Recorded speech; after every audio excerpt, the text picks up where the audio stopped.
আমরা শুরু করি ইনশাআল্লাহ। জি জি জি নিশ্চয়ই। তাহলে আমরা কি শুরু করব? বাকিরা কি বলে? জি ভাই, শুরু করুন ভাই।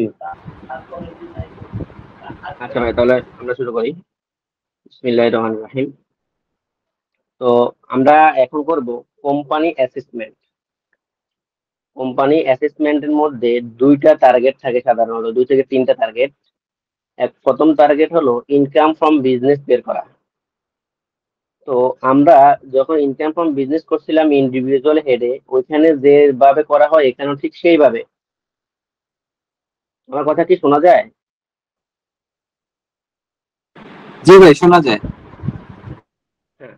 তাহলে আমাদের ফার্স্ট টার্গেট হলো আমাদের বিজনেস ইনকাম বের করা।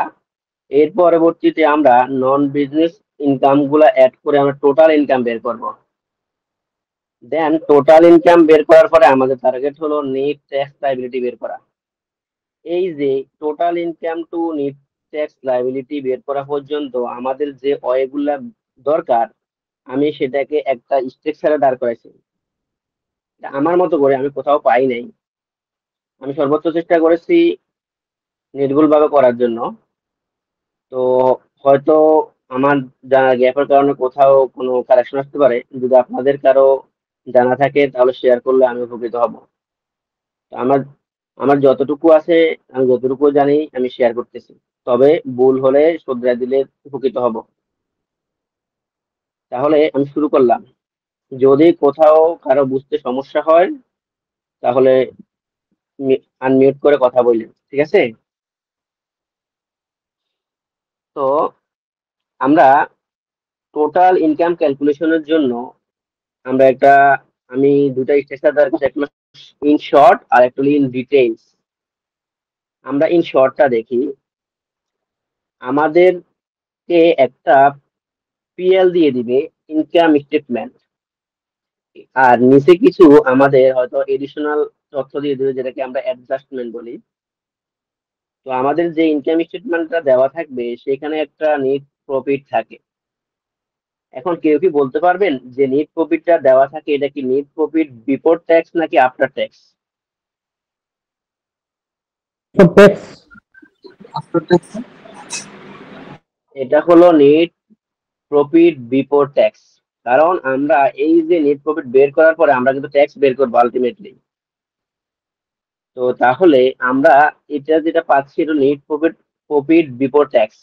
এখন এখানে আমার বলার উদ্দেশ্য হলো, যদি অঙ্কে ট্যাক্স এক্সপেন্স দেওয়া থাকে তাহলে নেট প্রফিট বিফোর ট্যাক্সের সাথে, নেট প্রফিটের সাথে ওই ট্যাক্স এক্সপেন্সটা যোগ হয়ে নেট প্রফিট বিফোর ট্যাক্স বের করতে হবে। আমার কথা বুঝছেন? না, আরেকবার একটু বলতে মানে দিন। আমি বলতে চাচ্ছি, আমাদের অঙ্কের শুরুতে থাকবে নেট প্রফিট। যে নেট প্রফিটটা দেওয়া থাকবে সেটা হলো net profit before tax. In case কোনো কারণে যদি পিএল, এই ইনকাম স্টেটমেন্টে ট্যাক্স এক্সপেন্স দেওয়া থাকে তাহলে সেটা যোগ করে আমাদের বের করতে হবে। কারণ ট্যাক্স এক্সপেন্সটা আমাদের দেওয়া থাকার কথা না, কিন্তু দিয়ে দিছে। এজন্য আমরা কি করব, নেট প্রফিট বিফোর ট্যাক্স নির্ণয় করার সময় নেট প্রফিটের সাথে ট্যাক্স এক্সপেন্সটা যোগ করে নেট প্রফিট বিফোর ট্যাক্স বের করব। ঠিক আছে? ঠিক আছে। এটা একটা ম্যাথে করতে গেলে আমরা ক্লিয়ার হয়ে যাব। এখন আমরা জানি নেট প্রফিট বিফোর ট্যাক্স, ঠিক আছে? জি। তো আমাদের প্রথম টার্গেট হলো ইনকাম ফ্রম বিজনেস বের করা। আমাদেরকে যে ইনকাম স্টেটমেন্টটা দেওয়া থাকবে সেখানে কিছু নন বিজনেস ইনকাম দেওয়া থাকতে পারে। তাহলে যেহেতু আমাদের টার্গেট হলো ইনকাম ফ্রম বিজনেস বের করা, তাহলে আমরা যখন ইনকাম ফ্রম বিজনেস বের করব নন বিজনেস ইনকাম গুলাকে এখান থেকে বাদ দিয়ে দিতে হবে।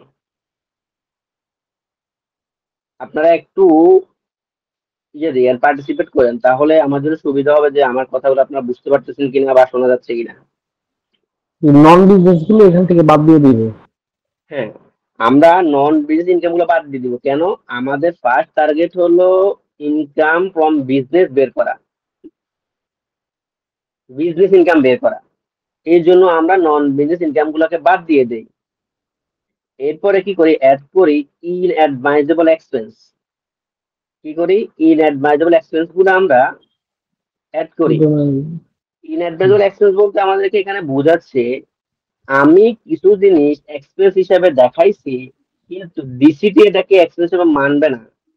সে বলবে না এটা আপনার এক্সপেন্স না, অগ্রাহ্যকৃত। এক্সপেন্স এর রুলস রেগুলেশন অনুসারে যেটা হওয়ার কথা আপনার এটা এক্সপেন্স না, এই জন্য এটা ইনঅ্যাডভাইজেবল হিসেবে যোগ করবে। এর পরবর্তীতে add income from tea garden, rubber garden, export quota or any income not carried to P&L account, অর্থাৎ টি গার্ডেনের টাকা যদি থাকে, রাবার গার্ডেনের টাকা যদি থাকে, এক্সপোর্ট কোটা যদি টাকা থাকে, এবং যে ইনকামটা প্রফিট অ্যান্ড লস অ্যাকাউন্টে অন্তর্ভুক্ত হয় নাই, ওই সবগুলাই আমরা যোগ করব। আমরা একটু পরে বিস্তারিত জানতে পারবো টি গার্ডেনের কতটুকু বিজনেস ইনকাম, রাবার গার্ডেনের আর এক্সপোর্ট কোটার কতটুকু বিজনেস ইনকাম। এরপরে আসেন আমরা কি করব, লেস করব অ্যাডমাইজেবল এক্সপেন্স আদার দেন এন্টারটেইনমেন্ট। অর্থাৎ আমরা এখানে কিছু জিনিস উপরে কি করছিলাম, ইনঅ্যাডমাইজেবল বলে যোগ করছিলাম, কিন্তু এনবিআর কর্তৃক আমাদের নির্দিষ্ট কিছু হেডে স্পেসিফিক একটা এরিয়া পর্যন্ত অ্যাডমাইজেবল মানে অ্যালাওয়েবল, আমরা এই খরচের এগেইনস্ট এত টাকা আমরা ছাড় পাবো। যেমন head office expense, head office expense যদি আমার 10 লাখ টাকা দেওয়া থাকে, এরপরে আমরা অ্যাডমাইজেবল করতে পারবো কতটুকু, নেট ইনকামের 10%, যতটুকু হয় এটা আবার অ্যাডমাইজেবল। ঠিক আছে, এই যে অ্যাডমাইজেবল সকল খরচ দেওয়ার পরে আমরা উপরের net profit before tax less non business income, add individual expense, add income from tea, rubber garden, export quota, PLN account, less admissible expense, এগুলা বাদ দেওয়ার পরে আমাদের যে অ্যামাউন্টটা বের হবে, ওই অ্যামাউন্টটা যদি পজিটিভ ফিগার হয় তাহলে আমরা সেখান থেকে এন্টারটেইনমেন্টটা বাদ দিব। কতটুকু এন্টারটেইনমেন্টের নিয়মটা কি, নিয়ম হলো প্রথম 10 লাখ টাকার উপরে 4%, পরবর্তী অ্যামাউন্টের উপরে 2%। এটা আমরা অ্যাডমাইজেবল এক্সপেন্সে এন্টারটেইনমেন্ট এভাবে ক্যালকুলেশন করব। কিন্তু অঙ্কে যদি আমাদের অ্যাডজাস্টমেন্টের যে এন্টারটেইনমেন্টের যে অ্যামাউন্টটা বলবে সেটা আমরা বসাবো কোথায়, ইনঅ্যাডমাইজেবলে। আর এই যে পার্সেন্টেজ হিসেবে বললাম সেটা আমরা বসাবো অ্যাডমাইজেবলে। এন্টারটেইনমেন্টটা বাদ দেওয়ার পরে যেটা আমাদের বের হবে সেটার নাম হবে net income after tax, net income after entertainment, এটা আমাদের বের হবে। আর এই যে এটার নামই হলো income from business, income from business. আচ্ছা সামিউল ভাই, জি ভাই বলেন। আমাদের এটা কি রেকর্ড করা হচ্ছে? যদি রেকর্ডটা চালু করতে পারতেন তাহলে সুবিধা হইতো, পরবর্তীতে কেউ যদি চাইলে আমরা রেকর্ডটা প্রোভাইড করতে পারতাম। আচ্ছা ঠিক আছে, তাহলে রেকর্ডটা চালু করে দেন। হ্যাঁ ভাই চালু আছে। চালু আছে অলরেডি, না এখন করতে হবে? আছে আছে। আচ্ছা ওকে, তাহলে এখন দেখেন ইনকাম ফ্রম বিজনেস থেকে আমরা যদি আমাদের কোনো প্রিভিয়াস ইয়ারে বিজনেস লস থাকে সেটাকে আমরা ক্যারি ফরওয়ার্ড করব, মানে বাদ দিব। এরপরে যেটা বের হবে এটা হলো নেট ইনকাম ফ্রম বিজনেস। আমরা নেট ইনকাম ফ্রম বিজনেস পেয়ে গেলাম। এখন কি করব, বিজনেস ইনকামের বাইরে যে ইনকাম গুলা আছে ওই ইনকাম গুলা যোগ করব, যোগ করে এখন টার্গেট হলো টোটাল ইনকাম বের করা। তাহলে কি করব, add income from financial income, income from financial income, এটা অ্যাড করব। এরপরে add income from capital gain. এরপরে যদি আর কোনো ইনকাম থাকে, income from any other source, এগুলা যোগ করে যেটা পাবো সেটার নাম হবে টোটাল ইনকাম, সেটার নাম হবে টোটাল ইনকাম। এই যে আমি শর্টটা বুঝালাম, আপনাদের এতটুকুর মধ্যে কারো কোনো কোশ্চেন আছে কিনা বা বুঝতে সমস্যা আছে কিনা?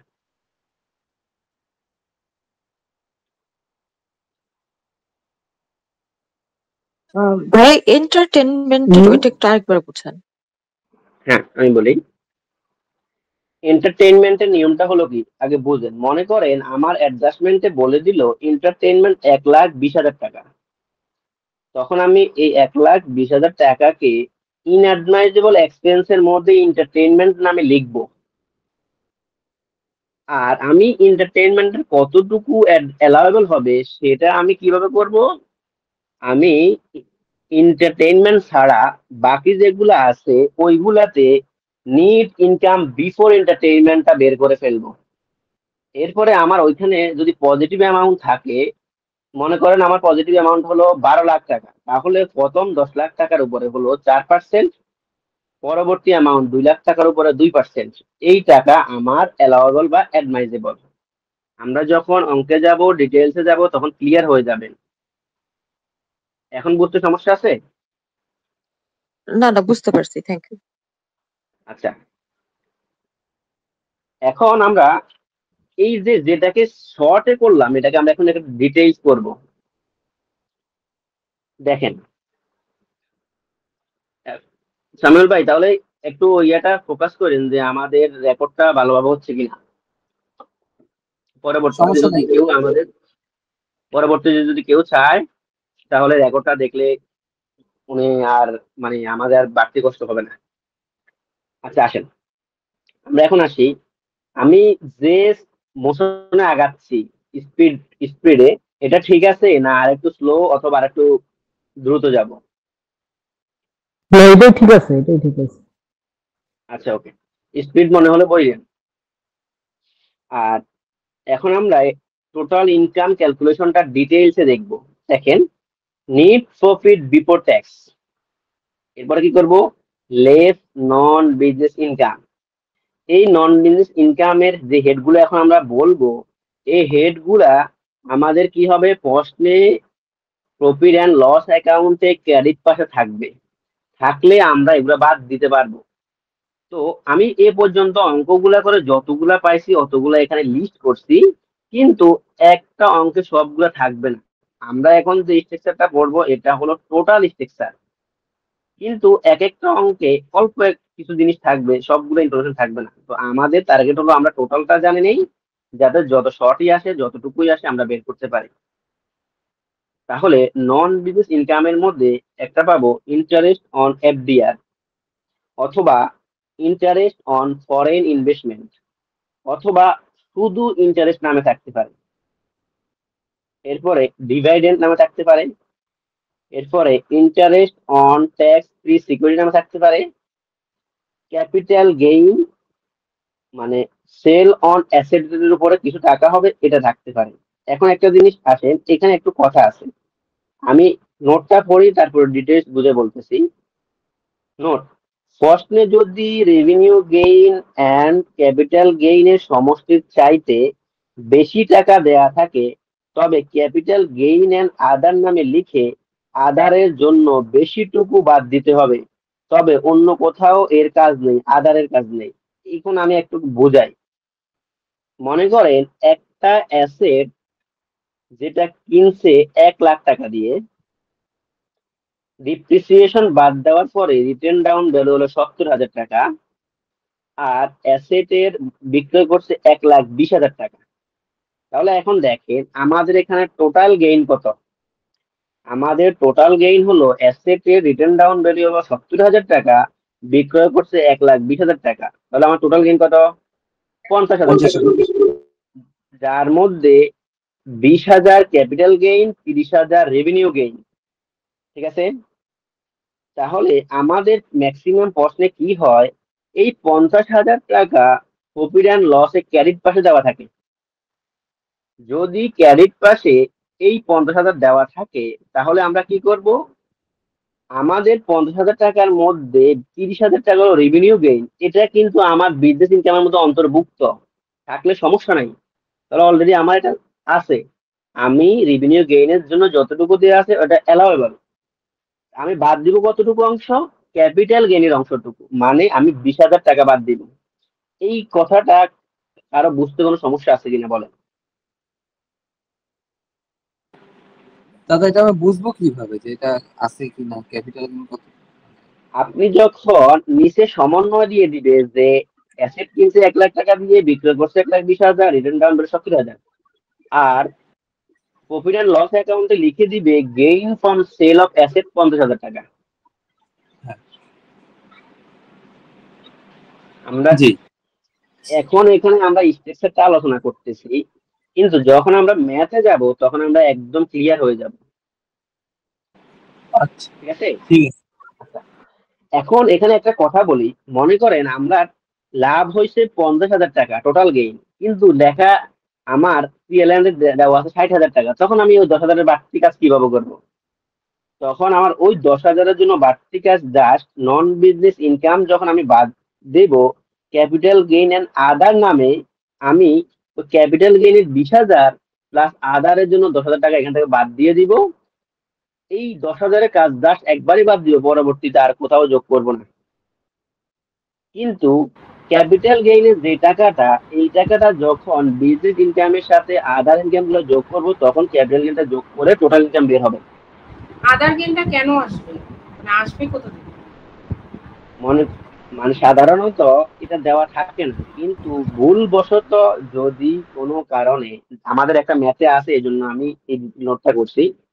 মনে করেন আমার টোটাল গেইন হলো 50,000 টাকা, কিন্তু আমার প্রফিট অ্যান্ড লস অ্যাকাউন্টে দেওয়া আছে 60,000 টাকা। তখন আপনি ওই 10,000 টাকা তো আপনার ইনকাম না, ওরা বেশি দেখাই দিবে। তখন আপনার কাজ কি? তখন কাজ হলো ওই 10,000 টাকাকে বাদ দিয়ে দেওয়া। তাহলে মানে আপনি ভুলবশত আপনার, দেখানো করে ইনকাম আপনি বাদ দিবে, এটা বুঝাইছেন তাই তো? হ্যাঁ হ্যাঁ, মানে এই 10,000 টাকা আমার ইনকাম না, কিন্তু ওরা ভুল করে আমার প্রফিট এন্ড লসের দেখাই রাখছে, যার কারণে আমার পিএলএন অ্যাকাউন্টে নিট প্রফিট ভুল আসছে। এখন আমি যদি নিট প্রফিট এটা ধরি, তাহলে আমার তো 10,000 টাকা বাদ দিতে হবে, কারণ এই 10,000 টাকা তো মূলত আমার লাভ না। তাহলে আমি যদি লাভ না হয়, আমি কেন সরকারকে বেশি ট্যাক্স দিব? আমার কথাটা বুঝতে পারছেন? হ্যাঁ, বুঝতে আচ্ছা, পেরেছি। এই যে জিনিসটা আমরা যখন আমি এটা একটু ম্যাথে শর্ট, যাব। এটা আমার কাছে আরেকটা সুন্দর সলিউশন আছে। হ্যাঁ জি বলেন। এটা প্রফিট অ্যান্ড লস অ্যাকাউন্টে আমাদের কত ছিল? 60,000 টাকা ছিল। তো 60,000 টাকা ছিল এবং কি আমাদের সমন্বয়ে ছিল, ক্যালকুলেশন করলে আমরা টোটাল গেইন পাই হচ্ছে 50,000 টাকা। তাহলে কি আমাদের প্রফিট অ্যান্ড লসের 60,000 টাকা এটা হচ্ছে ভুল অ্যামাউন্ট। এই ভুল অ্যামাউন্টটা আমরা নন বিজনেস ইনকাম থেকে বাদ দিয়ে দিব, পুরো 60,000 বাদ দিয়ে দিব এবং কি রেভিনিউ গেইন হিসাবে 30,000 টাকা নিয়ে আসবো।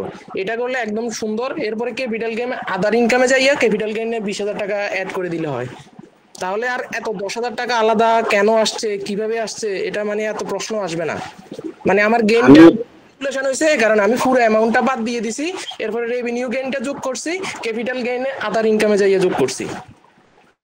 হ্যাঁ ভাইয়া, ধন্যবাদ। আপনি যেটা বলছেন এটা একটা রাইট নিয়ম, আর আরেকটা রাইট নিয়ম হলো আমি যেভাবে করছি সেটা। আপনি যেটা বলছেন সেটা হলো আমি টোটাল 60,000 টাকা বাদ দিয়ে দিব, পরে রেভিনিউ গেইন হিসাবে 30,000 টাকা যোগ করব, ক্যাপিটাল গেইন হিসাবে 50,000 টাকা 20,000 টাকা যোগ করব। তাহলে তো আমার 60,000 টাকা বাদ হচ্ছে আর 50,000 টাকা যোগ হচ্ছে, আলটিমেটলি দুইটার রেজাল্ট সেম। সেম আমি ওই এর ক্ষেত্রে আমার মনে হয় যে মানে পুরো 60,000 যেহেতু ভুল আছে, 60,000 আমি বাদ দিয়ে দিই, এরপরে আমি 30,000 আর 20,000 দিলে একদম ইজি এটা। এখন কথা হলো, আমি একটা কথা বলি, আপনার কথা 100% রাইট, লজিক্যাল, কিন্তু আমি আমার পার্সপেক্টিভে যেটা করলাম, আমি এক এক অঙ্কের জন্য এক এক প্যাটার্ন ইউজ করি না। আমি চেষ্টা করি সব অঙ্কগুলো আমি একই প্যাটার্নে নিয়ে আসবো। এখন আমি যদি এই ট্রিটমেন্টটা ভুল মানে এই অঙ্কে ভুল, এই জন্য এই অঙ্কের জন্য এভাবে দিব, বাকিগুলোতে আমি ক্যাপিটাল গেইনটা বাদ দিয়ে করব, তখন আমার দুই অঙ্কের জন্য আমার স্ট্রাকচার দুই রকম হয়ে যায়। এই জন্য আমি দুই রকম না করে একরকম করছি। তবে আপনাদের যেটা ভালো মনে হয় সেটা করবেন, ভালো হবে। না আপনারটা ঠিক আছে, কিন্তু আমিও পুরো স্ট্রাকচারটা মানে একদম কমন একটা স্ট্রাকচারে নিয়ে আসছি। মানে আমার পুরো 8টা 10টা ম্যাথের একটা কমন স্ট্রাকচার আছে, আর প্লাস আমি ওই যে এমবিএ করছি, তো এমবিএ তে আমাদের এই স্ট্রাকচারটা বুঝছি বুঝছি। না না, নিয়ে আসছি। আমি বলতেছি না যে আপনারটা ভুল বা আমারটা সঠিক, দুইটাই সঠিক, যে কোনো এক নিয়ম ফলো করলেই হবে। তো আমি এই নিয়ম ফলো করছি, এজন্য আমি এভাবে ডিসকাস করতেছি আর কি। আচ্ছা ভাইয়া, ক্যারি অন। ওকে, এরপরে আমরা কি করব? অ্যাড অ্যাড ইনঅ্যাডমাইজেবল এক্সপেন্স গুলা। তাহলে আমাদের যে এক্সপেন্স গুলো আমরা ইনঅ্যাডমাইজেবল ছিল, আমরা এগুলো যোগ করব। আমরা এখন ইনঅ্যাডমাইজেবল এক্সপেন্স কি কি এগুলো একটু দেখি। এনি ব্যালেন্স শিট আইটেম, অর্থাৎ আমরা জানি ইনকাম স্টেটমেন্টে থাকার কথা ইনকাম স্টেটমেন্টের আইটেম, কিন্তু ভুলবশত কোনো ব্যালেন্স শিট আইটেম যদি ইনকাম স্টেটমেন্টের মধ্যে ইনক্লুড করে দেয়, তাহলে সেটাকে আমরা ইনঅ্যাডভাইজেবল হিসেবে যোগ করব। যেমন আমার যদি বলে পারচেজ অফ অ্যাসেট, কোন একটা অ্যাসেট পারচেজ করতে, তাহলে এটা তো আমার ইনকাম স্টেটমেন্টে আসার কথা না ভাই, কেন দিল? পারচেজ অফ ট্রেডমার্ক, এটা তো আমার ইনকাম স্টেটমেন্টের টপিক না, হেড না, এটা তো ব্যালেন্স শিটের হেড। তাহলে এই ব্যালেন্স শিটের হেডটা আমার ভুলবশত ইনকাম স্টেটমেন্টে দিয়ে দিছে, এই জন্য এটাকে আমি ইনঅ্যাডভাইজেবল হিসাবে অ্যাড করে দিব। অথবা অ্যাডভান্স ইনকাম ট্যাক্স, এআইটি, এটা আমার asset, current asset. Advance income tax in provision, অথবা কোনো লাইবিলিটি, অর্থাৎ ব্যালেন্স শিটের যেই কোনো হেড যদি ইনকাম স্টেটমেন্টে দেখিয়ে থাকে, তাহলে সেটাকে আমরা ইনঅ্যাডভাইজেবলে দিয়ে দিব। এরপরে আসেন এনি পার্সোনাল এক্সপেন্স, যে কোনো ওই ব্যক্তির যে কোনো পার্সোনাল এক্সপেন্স আপনার যদি ইনকাম স্টেটমেন্টে দেখানো থাকে, তাহলে সেটা আমার ইনঅ্যাডভাইজেবল যোগ করে দিতে হবে। যেমন ডরি পেইড টু ডটার, মেয়েকে বিয়ে দিতে তার জন্য যৌতুক দিতে, এটা তার personal expense. House hold expense, তার বাসার খরচ হচ্ছে, এটা personal expense. Paid two contractor, ওই কন্ট্রাক্টর তো তার কোনো পার্সোনাল কাজ করে দিচ্ছে, তাহলে পার্সোনাল এক্সপেন্স গুলো যদি থাকে আর যদি সেটা ইনকাম স্টেটমেন্টে দেখানো থাকে, তাহলে সেটা আমরা ইনঅ্যাডভাইজেবল দেখাবো। এরপরে এনি ক্যাপিটাল এক্সপেন্স, আমরা জানি ক্যাপিটাল এক্সপেন্স গুলো আমাদের জন্য সম্পদ, তাহলে আমরা ক্যাপিটাল এক্সপেন্স আমরা এখানে দেখাতে পারবো না। এখানে আমরা যেগুলো রেভিনিউ এক্সপেন্স ওইগুলো আমরা দেখাতে পারবো। তাহলে ক্যাপিটাল এক্সপেন্স আমাদের কোথায় যাবে? ব্যালেন্স শিটের আইটেম, এখানে দেখালে সেটা আমরা ইনঅ্যাডভাইজেবল করে দিব। এনি প্রভিশন, সকল প্রকার প্রভিশন, যত রকমের প্রভিশনই থাকে সকল প্রকার প্রভিশন দায়। আর যদি যে কোনো প্রভিশন যদি এখানে দেখানো থাকে, সেই প্রভিশনটাকে আমরা ইনঅ্যাডভাইজেবল করে দিব। যেমন gratuity provision, AIT in provision, etcetera, যে কোনো নামে থাকতে পারে। এরপরে এনি ইলিগ্যাল এক্সপেন্স, যে কোনো অবৈধ আয়, এটা আমার জন্য ইনঅ্যাডভাইজেবল। যেমন ইনফ্রেইনমেন্ট, লিগ্যাল এক্সপেন্স। ইনফ্রেইনমেন্ট অর্থ অবৈধ, ইলিগ্যাল অর্থ অবৈধ, মানে এটা সমার্থক শব্দ ইউজ করছে। সামিউল ভাই, আপনাকে একটা রিকোয়েস্ট করব, আমরা যখন যে হেডে থাকবো ওই হেডটা ফোকাস করার চেষ্টা করবেন, তাহলে আমাদের বাকি যারা আছে ওনারা দেখতে সুবিধা হবে। এরপরে আসি any expense not reflected to business activity, business activity না কিন্তু এখানে রিফ্লেক্ট করছে, যদি কোনো খরচ থাকে সেটা আমরা এখানে নিয়ে আসবো।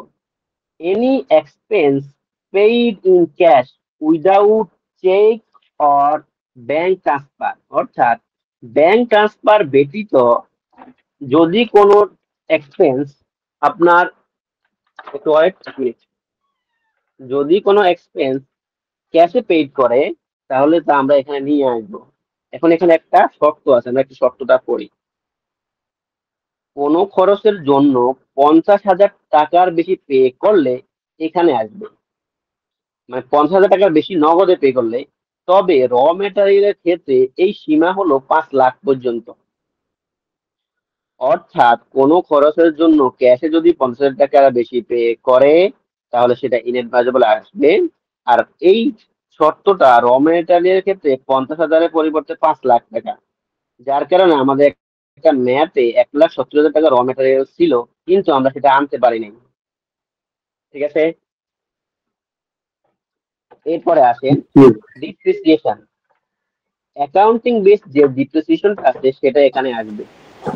অ্যাকাউন্টিং বেস ডিপ্রিসিয়েশনটা র মেটেরিয়াল এবং কি মানে অন্যান্য পেমেন্ট গুলার কথা বলছেন, এখানে আরো দুইটা নিয়ম আছে, ইনকাম ফ্রম রেন্ট এবং কি ইনকাম ফ্রম এমপ্লয়মেন্ট। যে কোনো অ্যামাউন্টে হোক সেটা ব্যাংকের মাধ্যমে দিতে হবে, মানে ক্যাশের মধ্যে দিলে ওটা হচ্ছে মানে আমাদের অ্যালাউয়েবল না। ও আচ্ছা, হ্যাঁ, স্যালারি 100% ব্যাংক পেমেন্ট করতে পারে, স্যালারি ওইটা যদি দেয় তাহলে এখানে এমপ্লয়মেন্টের আন্ডারে যত হেড আছে সবগুলা এবং কি ইনকাম ফ্রম রেন্ট থেকে যত হেড আছে সবগুলা, মানে আপনার যে কোনো অ্যামাউন্ট হতে পারে, এটা ব্যাংকে দিতে হবে মাস্ট। আচ্ছা ঠিক আছে, ধন্যবাদ। এরপর আসি any expense without TDS, TDS না কেটে যদি কোনো এক্সপেন্স করে থাকে সেটা। Any expense for capital raise, capital বৃদ্ধি করার জন্য যদি কোনো এক্সপেন্স করা হয়, যেমন আন্ডাররাইটের কমিশন, কোম্পানি ব্রোকার দ্বারা শেয়ার ইস্যু করার বিনিময়ে ব্রোকারকে যে কমিশন দেয় সেটাই আন্ডার রাইটার কমিশন, আন্ডাররাইটিং কমিশন। এখন এই আন্ডাররাইটিং কমিশনটা দেওয়া হয়েছে কি পারপাস? ক্যাপিটাল রেজ করার জন্য। তাহলে ক্যাপিটাল রেজ করার জন্য যদি কোনো কিছু দেওয়া থাকে সেটা ইনঅ্যাডমাইজেবল। এক্সেস পারকুইজিট, একজন ব্যক্তির জন্য পারকুইজিট লিমিট হলো 10 লাখ টাকা। যদি সে কোনো কারণে ওইখানে 10 লাখ টাকার বেশি থাকে তাহলে আমরা পারকুইজিট, এটা এক্সেস পারকুইজিট হিসাবে লিখবো। তবে আমাদের আগে জানতে হবে, যদি স্পেসিফিক বলে না দেয় পারকুইজিট এত টাকা, তখন আমাদের জানতে হবে পারকুইজিটের সংজ্ঞার মধ্যে কি পড়ে।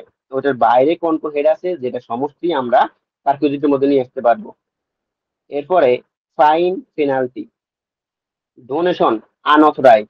ডোনেশন যদি বলে দেয়, সাধারণত ডোনেশন দিয়ে আনঅথরাইজ বলে দিবে। যদি বলে না দেয় ডোনেশনটা অথরাইজ কিনা, তাহলে অ্যাকচুয়াল নিয়ম হলো আমরা ডোনেশনটাকে বাদ এখানে ইনঅ্যাডমাইজেবল যোগ করে দিব একটা। তবে লিখিত হলে আমরা একটা নোট দিতাম যে এটা যেহেতু স্পেসিফিক করে বলে নাই, এটাকে আমরা আনঅথরাইজ ধরে নিলাম। তবে donation to flood relief fund, যদি ফ্লড রিলিফ ফান্ডে ডোনেশন দেয় সেটা বৈধ। এটা আমরা ইনকাম ফ্রম বিজনেস একটা মেয়াদে পাইছিলাম, যে জন্য আমি এখানে নিয়ে আসছি। তাই এটি অ্যাডমাইজেবল, অর্থাৎ অঙ্কে আর কাজ করতে হবে না।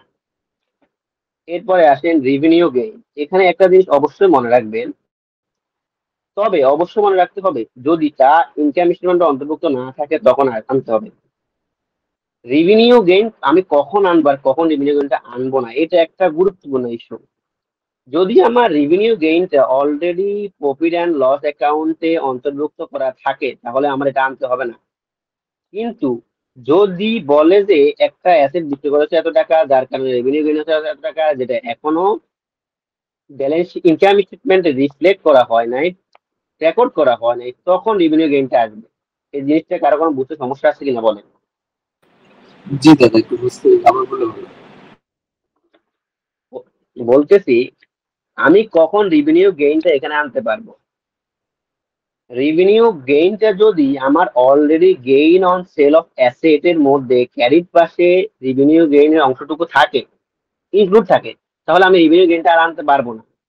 কিন্তু রেভিনিউ গেইনটা যদি আমার ইনক্লুড না থাকে, অর্থাৎ যদি বলে দেয় যে এটা ব্যালেন্স শিটে ইনকাম স্টেটমেন্টে দেখানো হয় নাই, তখন আমি রেভিনিউ গেইনটা আনতে পারবো। কিন্তু যদি হয়ে যায় তাহলে আমি রেভিনিউ গেইনটা আনতে পারবো না। ক্লিয়ার? আচ্ছা ভাইয়া, যদি এমন হয় যে মানে অ্যামাউন্টটা কম বেশি থাকে, মানে আমার ইনকাম স্টেটমেন্টে যে অ্যামাউন্টটা দিলো সেটা অ্যাডজাস্টমেন্টের সাথে আমার মিললো না, মানে একটু কম হয়ে গেল, তখন কি করব? ওই যে একটু আগে আপনি কি প্রথম যেটা শুনছিলেন আমরা যখন ক্যাপিটাল গেইনের বিস্তারিত বলছিলাম? জি ভাইয়া, ওই যে একটা অংশ মানে ক্যাপিটাল গেইনটা তো আলাদা হেডে যাবে, সেটা তো। হ্যাঁ, তখন রেভিনিউ গেইনটা নিয়ে সাধারণত কোনো সমস্যা সৃষ্টি হয় না। যদি রেভিনিউ গেইনটা অলরেডি ইনকাম স্টেটমেন্টে অন্তর্ভুক্ত থাকে তাহলে আমি আনতে পারবো না। যদি কোনো অঙ্কের ইনকাম স্টেটমেন্টের ক্রেডিট পাশে কোনো গেইন না থাকে, কিন্তু সমন্বয়ে বলে দেয় যে এত টাকা রেভিনিউ গেইন হচ্ছে, যেটা আমাদের ইনকাম স্টেটমেন্টে দেখানো হয় নাই, তখন আমরা রেভিনিউ গেইনটা আনবো। এখন ক্লিয়ার? ক্লিয়ার, কিন্তু আমার কথা হলো যদি অ্যামাউন্টটা মানে কম বেশি হয়, মানে রেভিনিউ গেইন ওখানেও আছে দেওয়া, মানে ইয়েতে ইনকাম স্টেটমেন্টে, কিন্তু ধরেন কম, আমার অ্যাডজাস্টমেন্টে যেটা বেরেলো সেটা বেশি, ও তখন কি করব? ও আচ্ছা আচ্ছা, আপনি কমের কথা বলছেন তাই তো? জি আমি ভাইয়া। অ্যাকচুয়ালি আমি অ্যাকচুয়ালি কম রিলেটেড এখনো কোনো ইয়ে পাই নাই। যদি পাই আমার, আমি জেনে আপনাকে মানে শেয়ার করবো না। আচ্ছা আমি বলে দিই, হ্যাঁ, কম হ্যাঁ, বেশি বলেন। মানে এটা হচ্ছে ইনকাম স্টেটমেন্টে ভুল আছে, ওই অ্যামাউন্টটা বাদ দিয়ে দিবেন, যে অ্যামাউন্ট গুলা মানে সঠিক হওয়ার কথা ওইগুলা যোগ দিবেন। এটাই হচ্ছে মানে একদম, মনে করেন আপনার এ আছে হচ্ছে 30,000 টাকা, ফিএলএ আছে হচ্ছে আপনার 30,000 টাকা, টোটাল গেইন আছে, কিন্তু আপনি অ্যাডজাস্টমেন্টে দেখলেন হচ্ছে 50,000 টাকা হচ্ছে, তার মানে আপনি পিএল এর অ্যামাউন্টটা ভুল, এই অ্যামাউন্টটা আপনি নন বিজনেস ইনকাম দিয়ে বাদ দিয়ে দিবেন, মানে এই অ্যামাউন্টটা আমার আসার কথা না, এটা ভুলে চলে আসছে, এই 30,000 টাকা বাদ দিয়ে দিবেন, পরে রেভিনিউ গেইন হিসেবে 30,000 আসবে, আর ক্যাপিটাল গেইন হিসেবে 20,000 আসবে, টোটাল 50,000। থ্যাংক ইউ ভাইয়া। হ্যাঁ, এটা আমাদের তাহলে বেশি বেশি হলে যেভাবে তার উল্টো ভাবে হবে, ওইভাবেই হবে, জাস্ট আমরা লেস করে দিব ওইখান থেকে। এর পরবর্তীতে আমরা রেভিনিউ গেইন নামে রেভিনিউ গেইন অংশটুকু অ্যাড করব, ক্যাপিটাল গেইন নামে ক্যাপিটাল গেইন অংশটুকু অ্যাড করবো, তাহলে আমাদের অ্যাকুরেট হয়ে যাবে। ভাই ধন্যবাদ, এটা আমার গ্যাপ ছিল।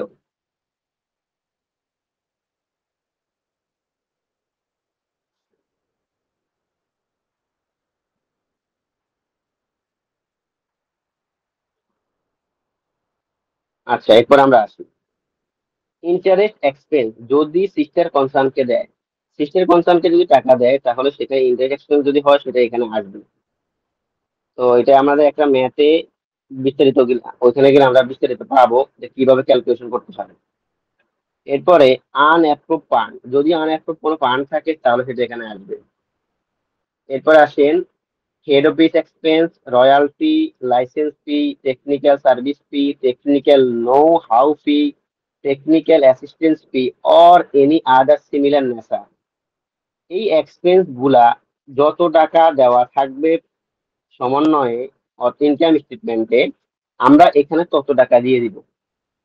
তবে আমরা এখন জেনে রাখি, আমি এই যে এই এক্সপেন্স গুলার জন্য আমাদের এনবিআর অনুসারে নির্দিষ্ট পরিমাণ আমরা অ্যালাউয়েবল পাবো। এই অ্যালাউয়েবলটার লিমিটটা কি? এগুলোর জন্য নেট ইনকামের 10% অ্যাডমাইজেবল, নেট ইনকামের 10% অ্যাডমাইজেবল।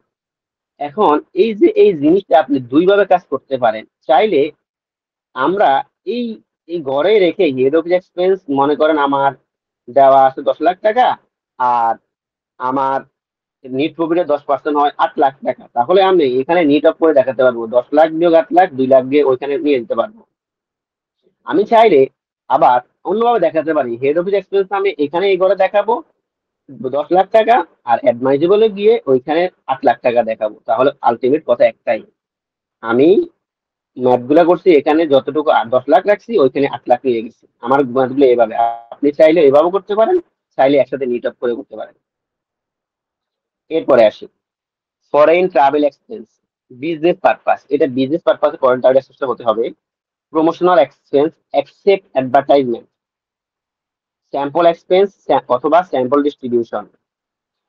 এগুলা থাকে, এগুলাও আমাদের এখানে আনবো। তবে এগুলার জন্য আমার লিমিট টেবল আছে কি, এগুলোর জন্য টার্ন ওভার অথবা নিট সেল, টার্ন ওভার যে কথা নিট সেল একটা কথা, এর 0.50% অ্যাডমাইজেবল। তবে স্যাম্পল এক্সপেন্সের জন্য পার্সেন্টেজ নির্দিষ্ট, স্যাম্পল এক্সপেন্সের জন্য আমাদের একটা টেবিল থাকে, একটু করে আমরা আলোচনা করব। আর বাকি দুইটার জন্য আমরা নিট টার্ন ওভারের 0.50% বাদ দিব। ঠিক আছে, এখন আমি যদি বলি 0.50% যদি আপনি লিখতে যান তাহলে আপনি কিভাবে লিখবেন? মনে করেন আপনি 100 টাকার 0.50% বের করতে গেছেন, তখন আপনি গুণ করবেন কিভাবে?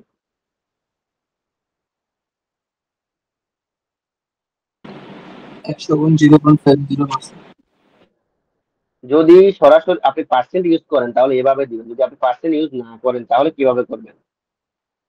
মনে করেন পার্সেন্ট ইউজ করলেন না, তখন 100 গুণ 0.005, মানে 005। ঠিক আছে, হ্যাঁ হ্যাঁ, বুঝতে পারছি। আচ্ছা এরপর আসেন, এরপর আছে এন্টারটেইনমেন্ট। ফার্স্ট ইয়াতে ইনকাম স্টেটমেন্টে যতটুকু থাকবে আমরা ততটুকু এখানে দিব। আর আমাদের এটার জন্য অ্যাডমাইজেবল হলো কতটুকু? প্রথম 10 লাখ টাকার উপরে 4%, পরবর্তী অ্যামাউন্টের উপরে 2%। আমি এন্টারটেইনমেন্টের কাজটা করব, ইনকাম ফ্রম বিজনেসের বের করার আগে, মানে একদম শেষ মুহূর্তে। তবে যতটুকু আমার পিএলে দেওয়া থাকবে সেটা আসবে কোথায়? ইয়াতে ইনঅ্যাডমাইজেবলে। আর 10% 10 লাখ টাকার উপর 4%, পরবর্তী আমার উপর 2%, এটা পাবো অ্যাডমাইজেবলে। এরপর আসি add income from tree garden 40%। Income from tree গার্ডেনের 40% হলো বিজনেস ইনকাম, 60% হলো এগ্রিকালচার ইনকাম। তাহলে যেহেতু আমরা এখানে বিজনেস ইনকাম বের করতেছি, তাহলে আমরা 40% এখানে নিয়ে আসবো। রাবার গার্ডেনেরও সেম 40%। এক্সপোর্ট কোটা থাকলে 3%। আর যে কোনো ইনকাম যা প্রফিট অ্যান্ড লস অ্যাকাউন্টে ক্যারি করা হয়নি, যদি কোনো ইনকাম দিয়ে বলে এটা এক্সপেরিয়েন্সে দেখানো হয় নাই, তখন আমরা সেটা এখানে অ্যাড করে দিব। এরপরে কি আছে, less admissible expense except entertainment, এগুলো হচ্ছে বাকিগুলা। একটু আগে আমরা যেগুলা বলছি, head office expense, royalty, licence fee, technical service fee, technical how know fee service, technical assistance fee or any other similar matter, ওই জিনিসগুলো আমি এখানেও আবার লিখছি, কারণ এই জিনিসগুলো দুইটাতে কাজ হবে, এই জন্য আমি এখানে নিয়ে আসছি। বিতেও সেম, ওইটাই ফরেন ট্রাভেল এক্সপেন্স দিয়ে ওই জিনিসটাই। এখন দেখেন, যদি আমার বিজনেস প্রফিট না হয়, বিজনেস লস হয়, তাহলে আমি এই যে এ আর বি ভাইয়া যে একটা কোশ্চেন জিনিসগুলো ছিল। দেখো। হ্যাঁ বলেন। আচ্ছা ভাইয়া, টি গার্ডেনেরটা 40% বিজনেস নিলাম, 60% কি আমার নন বিজনেস ইনকাম হিসেবে কি আমি ওটাকে কাউন্ট করব? 60% হলো এগ্রিকালচার ইনকাম। এখন হ্যাঁ কথা হলো, আপনি যে ম্যাথটা করতেছেন, ওই হ্যাঁ ম্যাথটায় কি এগ্রিকালচার অ্যালাউয়েবল কিনা সেটা আপনাকে দেখতে হবে, কারণ ওইটা সাধারণত বিজনেস পারপাস থাকে, জি সাধারণত এগ্রিকালচার গুলো ওইখানে থাকে না, এই জন্য আমরা নিয়ে আসি না। কিন্তু যদি আপনি কখনো কোনো ম্যাথ বের করেন যেখানে ওই ব্যক্তির এগ্রিকালচার ইনকাম অন্তর্ভুক্ত করে, তখন আপনি টি গার্ডেনের 40%, অর্থাৎ যদি ওই কোম্পানিটা চা বিক্রয় প্রতিষ্ঠান হয়, চা বিক্রয়কারী, চা পাতা, জি তাহলে তার 40% দেখাবেন বিজনেসে, বিজনেসে। 60% দেখাবেন এগ্রিকালচারে। কথা বুঝছেন? মানে সে হলো এগ্রি যদি তার মানে বিজনেস মানে তার বিজনেসটা যদি চা কেন্দ্রিক হয়, চা বাগান কেন্দ্রিক হয়, তাই তো? হ্যাঁ, ও আচ্ছা ঠিক আছে। তাহলে আমি টোটাল গেইনের বের করতে গিয়ে এগ্রিকালচার ইনকাম নামে 60% দেখাবো, কিন্তু সাধারণত আমরা যে ম্যাথ গুলা করি, ওই ম্যাথ গুলা বিভিন্ন বিজনেস পারপাস, যেগুলো এগ্রিকালচার পারপাস না, এই জন্য এগ্রিকালচার গুলো আসে না। আপনি যখন ইন্ডিভিজুয়াল করতে যাবেন, তখন কিন্তু এটা দেখাতে পারবেন। যদি ওই ব্যক্তির টি গার্ডেন থাকে, তাহলে 40% আপনি বিজনেসে দেখালেন, 60% এই এগ্রিকালচারে দেখালেন। ক্লিয়ার? জি থ্যাংক ইউ ভাইয়া। আচ্ছা, এই যে আমি এ আর বি তে পড়লাম যে খরচ হেড গুলা, যদি বিজনেস ইনকাম হয় তাহলে এইগুলা অ্যালাউয়েবল, কিন্তু যদি বিজনেস লস হয়, তাহলে আমি এই যে হেড অফিস, রয়্যালটি, লাইসেন্স ফি বা ফরেন ট্রাভেল, এগুলা আমি আর অ্যাডমাইজেবল পাবো না। শুধুমাত্র একটা পাবো, সেটা হলো স্যাম্পল এক্সপেন্স। ঠিক আছে? এরপরে আসেন, ইনিশিয়াল ডিপ্রিসিয়েশন থাকলে এখানে আসবে, অথবা স্পেশাল ডিপ্রিসিয়েশন থাকলে আসবে। যদি একটা অ্যাসেট সেল করে লস হয়, সেটা এখানে আসবে। ঠিক আছে? এটা মনে হয় এখানে অ্যাড করা নাই। না, এক করা নেই এটা। হ্যাঁ, এটা আমি পরবর্তীতে অ্যাড করছি, আপনারা চাইলে একটু অ্যাড করে নিতে পারেন। যদি ইনিশিয়াল ডিপ্রিসিয়েশন অথবা স্পেশাল ডিপ্রিসিয়েশন থাকে, তাহলে সেটা অ্যাডভাইজেবল আসবে। লস অন অ্যাসেট সেল থাকলে সেটাও এখানে আসবে, লিখে নিন। ঠিক আছে। হ্যাঁ, এরপরে যদি প্রশ্নে কোনো খরচের দুটি ফিগার দিয়ে বলে। ভাইয়া একটু হ্যাঁ বলেন। এখানে একটু যোগ করে দিই, আমার যখন ইনিশিয়াল ডেপ্রিসিয়েশন থাকবে তখন আমার নর্মাল ডেপ্রিসিয়েশনটাও কাউন্টে আসবে, মানে অ্যাডমিজিবল হিসেবে বাদ যাবে। কিন্তু যখন অ্যাক্সিলারেটেড থাকবে, অ্যাক্সিলারেটেড ডেপ্রিসিয়েশন থাকবে, তখন আর নর্মাল ডেপ্রিসিয়েশনটা কাউন্টে আসবে না, এটা লতে বলা আছে। ও আচ্ছা, ঠিক আছে। এরপরে আসি, যদি প্রশ্নে কোনো খরচের দুইটি ফিগার দিয়ে বলে একটি ইনঅ্যাডমাইজেবল আর একটি অ্যাডমাইজেবল, তাহলে অ্যাডমাইজেবলটা এখানে আসবে, ইনঅ্যাডমাইজেবলটা ইনঅ্যাডমাইজেবলে চলে যাবে। এরপরে ডিপ্রিসিয়েশন ট্যাক্স, ট্যাক্স বেসিস যে ডিপ্রিসিয়েশনটা হবে সেটা লিখবো। এই সবগুলা যোগ বিয়োগ করার পরে যেটা আমরা পাবো, সেটার নাম হবে net income before entertainment. Net income before entertainment. এরপরে বিয়োগ এন্টারটেইনমেন্ট। যদি পজিটিভ অ্যামাউন্ট থাকে, তাহলে আমি এন্টারটেইনমেন্টটা বাদ দিব। তাহলে আমার এন্টারটেইনমেন্টটা বাদ দেওয়ার নিয়ম কি? প্রথম 10 লাখের উপরে 4%, পরবর্তী অ্যামাউন্টের উপরে 2%। বাদ দেওয়ার পরে যেটা পাবো সেটার নাম হবে income, net income after entertainment. আর আফটার এন্টারটেইনমেন্ট যেটা, সেটাই হবে net income, income from business. আর যদি সেখানে বিজনেস লস থাকে, যদি প্রিভিয়াস ইয়ারের, আমি এটাকে ক্যারি ফরওয়ার্ড করে এখানে বাদ দিয়ে দিব। সেটা হবে, বাদ দেওয়ার পর যেটা বের হবে সেটা হবে net income from business, net income from business.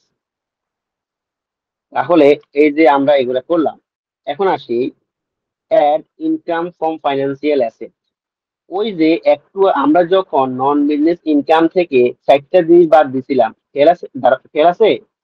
একটু দেখেন ওখানে আমরা কি করছিলাম, আমরা নন বিজনেস ইনকাম নামে ইন্টারেস্ট অন এফডিআর, এরপর dividend, interest on tax free security, capital gain বাদ দিছিলাম। ওই জিনিসগুলাই এখানে যোগ করে দিব। জাস্ট কোনটা যোগ করবো, ইন্টারেস্ট অন এফডিআর অথবা বড় ইনভেস্টমেন্ট অথবা অনলি ইন্টারেস্ট, ডিভিডেন্ড আর interest on tax free security. আমি এখানে ট্যাক্স দেওয়ার জন্য আমার ইনকাম বের করতে হবে, যেহেতু ট্যাক্স ফ্রি বলে দিছে তাহলে আমার এই ইনকামটা ফুললি এক্সাম্পটেড, তাহলে এটা বাদ যাবে। তাহলে এখানে আমি কি আনলাম, ইনকাম ফ্রম ফাইন্যান্সিয়াল অ্যাসেটে যেগুলো নন বিজনেস ইনকামে বাদ দিলাম, ক্যাপিটাল গেইন ছাড়া বাকিগুলো এখানে দেখালাম। এরপরে নিচে add income from capital gain, capital গেইনটা এখানে দেখালাম যেটা আমি নন বিজনেস ইনকামে বাদ দিছি। এরপরে যদি কোনো ইনকাম আমার আদার কোনো ইনকাম থাকে তাহলে এটা যোগ করার পরে যেটা বের হবে সেটা হবে টোটাল ইনকাম। আমাদের স্ট্রাকচারটা পুরোপুরি আলোচনা করা শেষ, টোটাল ইনকাম বের করার নিয়ম। এতটুকু বুঝতে কি কারো কোনো সমস্যা আছে?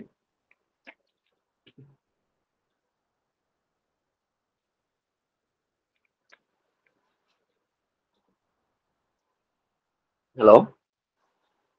না, সমস্যা হয়নি। ওকে, আমাদের টোটাল ইনকাম যত এটা বের করার আমাদের ইয়েটা শেষ। এখন আমরা দেখব আমরা ট্যাক্সটা কিভাবে, নিট ট্যাক্স লাইবিলিটি আমরা কিভাবে বের করি ওইটার স্ট্রাকচারটা দেখব। আমরা এখানে ওয়ার্কিং দুটা, working one, working two. Working ওয়ানে কি করব, tax on total income, total ইনকামের উপরে আমি ট্যাক্স বের করব। তাহলে আমার প্রথমে কাজ কি, ট্যাক্স অন বিজনেস ইনকাম, আমার বিজনেস ইনকাম যেটা ওই টাকার উপরে আমি ট্যাক্স বের করব। এখন আমি কত পার্সেন্ট ধরবো, এখানে আমি 22.5% দিয়ে দিছি, জাস্ট একটা স্যাম্পল হিসাবে। উপরে দিয়ে লিখেছি স্পেসিফিক পার্সেন্ট হবে, আমার বিজনেস নেচারটা যেটা আমি ওই পার্সেন্টটা ধরবো। ঠিক আছে, এটা বুঝতে সমস্যা আছে? এটা কিন্তু 22% নির্দিষ্ট না, আমি জাস্ট 22% ধরছি পাবলিক লিমিটেড হওয়ার কারণে, একটা আমি বোঝার সুবিধার্থে। কিন্তু আমার বিজনেসটা যেমন, আমার যদি প্রাইভেট হয় তাহলে 37.5, এরপরে যদি ইন্স্যুরেন্স ব্যাংক হয় লিস্টেড হলে 40, এই 37.5, নন লিস্টেড হলে 40, মোবাইল ফোন হলে 45, অর্থাৎ কোম্পানি ট্যাক্স যেভাবে হবে সেভাবে এখানে হবে। আর ট্যাক্স অন ডিভিডেন্ড ইনকাম, ডিভিডেন্ডের উপরে স্পেসিফিক 20% ধরতে হবে, ক্যাপিটাল গেইনের উপরে 15% ধরতে হবে। এই যে income from business, dividend, capital gain ছাড়া আমার টোটাল ইনকামের যে অংশটুকু বাকি আছে ওই অংশটুকু আমরা এখানে ধরবো। তাহলে এটা কত পার্সেন্টে ধরবো ট্যাক্স, ওই যে সেম উপরে যতটুকু ধরছি 22.5 হলে এখানে 22.5 হবে, যদি অন্য কোনো পার্সেন্ট হয় তাহলে এখানে সেই পার্সেন্টটা হবে। অর্থাৎ এখানে নির্দিষ্ট পার্সেন্টেজ হলো ডিভিডেন্ড এবং ক্যাপিটাল, বাকিগুলো বিজনেস নেচার অনুসারে হবে। এখন আসেন working two, minimum tax on gross receipt. Minimum tax on gross receipt, প্রথমে আমি এখানে আমার যত রকমের গ্রোস রিসিপ্ট থাকবে পিএল&এ, আমি সবগুলা গ্রোস রিসিপ্টের উপরে মিনিমাম ট্যাক্স বের করব। আমি টার্ন ওভারের উপরে ধরবো 0.60%। এখন এই যে পাশে আমি 22.22 দিয়ে ভাগ করছি, 22.5 দিয়ে গুণ করছি, এটা জাস্ট আমি বোঝার সুবিধার্থে করছি, কিন্তু এই কাজটা আপনার না করলেও চলবে, সাধারণত করা লাগে না। কিন্তু যদি রিডিউস ট্যাক্স রেটে হয় তাহলে ওই ইনকামে যত পার্সেন্ট হয় ওইটা দ্বারা ভাগ করবো, ডিভিডেন্ড হলো 20 দ্বারা গুণ, ক্যাপিটাল হলো 15 দ্বারা গুণ, মানে আমি প্রপোর্শনেট করে নিব। তাহলে আমি টার্ন ওভারটা এভাবে ধরবো, ডিভিডেন্ডটা 0.60 বের করে প্রপোর্শনেট করে নিব। অ্যাসেট সেল এবং ডিসপোজাল, এখানে একটা জিনিস দেখেন, আমি কিন্তু মূলত এটা ধরছি 22.5 দ্বারা ভাগ করছি, 15 দ্বারা গুণ করছি, মূলত এটা বের করছি ক্যাপিটাল গেইনের জন্য। কিন্তু আমার এখানে কোশ্চেন হলো আমি কেন অ্যাসেট সেল অথবা ডিসপোজালের পুরো টাকাটা নিব, কারণ আমার উপর দিয়ে লেখা আছে minimum tax on gross receipt, আমি গ্রোস রিসিপ্টের উপরে টাকাটা ধরতে হবে। সুতরাং ক্যাপিটাল গেইনের উপরে টাকাটা মানে 15% ধরলে হবে না, পুরো টাকাটার উপরে ধরতে হবে। এবারে আদার্স যদি আর কোনো ইনকাম থাকে ওইগুলোর উপরে 0.60%, আর সেটাকে আপনার প্রপোর্শনেট করতে হবে না। তবে বুঝার সুবিধার্থে আমি যত দ্বারা ভাগ করছি তত দ্বারা গুণ করে দিচ্ছি, তাহলে আমার আলটিমেট মিলে গেল। এরপরে আসে আমি একটা নোট লিখলাম, মিনিমাম ট্যাক্স নির্ণয়ে রিডিউস ট্যাক্স রেট হলে প্রপোর্শনাল করে নিতে হবে, যেটা অলরেডি বলে ফেলা হয়েছে। এতে সব রিসিপ্টই আসবে, যত রকমের ইনকাম স্টেটমেন্টে যত রকমের রিসিপ্ট থাকে সব রিসিপ্ট আসবে, তবে ট্যাক্স ফ্রি সিকিউরিটি থাকলে সেটা আসবে না, কারণ সেটা তো আমার ট্যাক্স ফ্রি বলে দিছে। এখন আমি ওয়ার্কিং 1 এবং 2 করে এইটার মধ্যে যেটা হায়ার হবে সেটাকে ধরবো গ্রোস লাইবিলিটি। গ্রোস লাইবিলিটি, এটা থেকে আমি টিডিএস বাদ দিব। তাহলে টিডিএস আমি বাদ দিব কি কি এআইটি, যদি এটা আমার সাধারণত ইনকাম স্টেটমেন্টে বলে দেওয়া থাকবে, ওই অংশটুকু এখানে নিয়ে আসবো। এরপর ডিভিডেন্ডের যে অ্যামাউন্ট বলা থাকবে তার 20% হলো টিডিএস। ইন্টারেস্ট, ইন্টারেস্ট বলতে অনলি ব্যাংক ইন্টারেস্ট, এখানে যদি ফরেন ইন্টারেস্ট থাকে বা অন্য কোনো ইন্টারেস্ট থাকে সেটার উপর টিডিএস ধরা হয় না, শুধুমাত্র ব্যাংক ইন্টারেস্ট যতটুকু অংশ তার উপরে 10% টিডিএস কাটা হয়। এজন্য আমি এটা ধরে বাদ দিব। বাদ দেওয়ার পরে আমার যে অ্যামাউন্টটা বের হবে, যদি আমার কোনো ট্যাক্স রিফান্ড থাকে অথবা ট্যাক্স রিবেট থাকে তাহলে আমরা বাদ দিব। বাদ দেওয়ার পরে আমরা পাবো নিট ট্যাক্স লাইবিলিটি। তাহলে টোটাল ইনকাম থেকে নিট ট্যাক্স লাইবিলিটি পর্যন্ত স্ট্রাকচারটা আমাদের শেষ। এতটুকু বুঝতে কি কারো কোনো সমস্যা আছে?